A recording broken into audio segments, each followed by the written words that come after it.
Hi, I'm Jim Cuno, president of the J. Paul Getty Trust.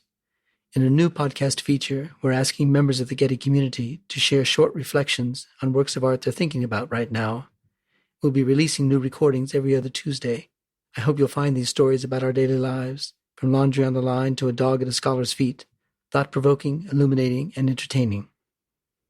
I'm Larisa Grollemond, assistant curator of manuscripts at the Getty.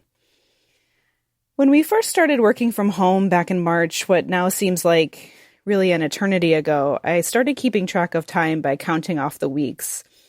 I eventually stopped around week 13 or so, but I think as many of us have experienced, there are lots of different ways that we mark time. Walking the dogs, eating meals, your 100th Zoom call of the week. So I've been thinking a lot about the ways that medieval people mark time. And as the months pass by, how all of the seasonal markers that we rely on to keep track of time passing seem even more important.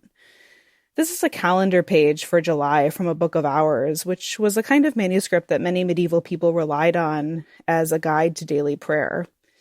They often also have these calendar pages, which are really practical as well as often really beautifully illuminated. And this one shows a list of saints' days in alternating colors, sort of like the holidays would be marked for us on a normal wall calendar: Memorial Day, Passover, the 4th of July. These are also often decorated with seasonal markers, usually something like an agricultural chore that you'd have to do during that time of year. Here for July, you can see a man and woman pictured at the bottom of the page reaping wheat, and it must be really hot. The man's legs are bare, and the woman's overskirt has been pulled up. They both look like they could really use a break.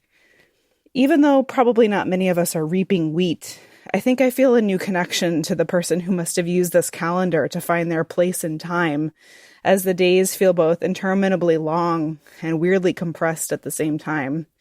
And watching all the hallmarks of the seasons passing that we've come to expect come and go. And I think that the predictability and the regularity of a calendar is reassuring. It's kind of heartening to think that July in France in the early 15th century, when this manuscript was made, might have felt like July in Los Angeles in 2020. To view this July calendar page from the workshop of the Bedford Master, made in Paris, France, around 1440 to 1450, click the link in this episode's description or look for it on getty.edu/art/collection.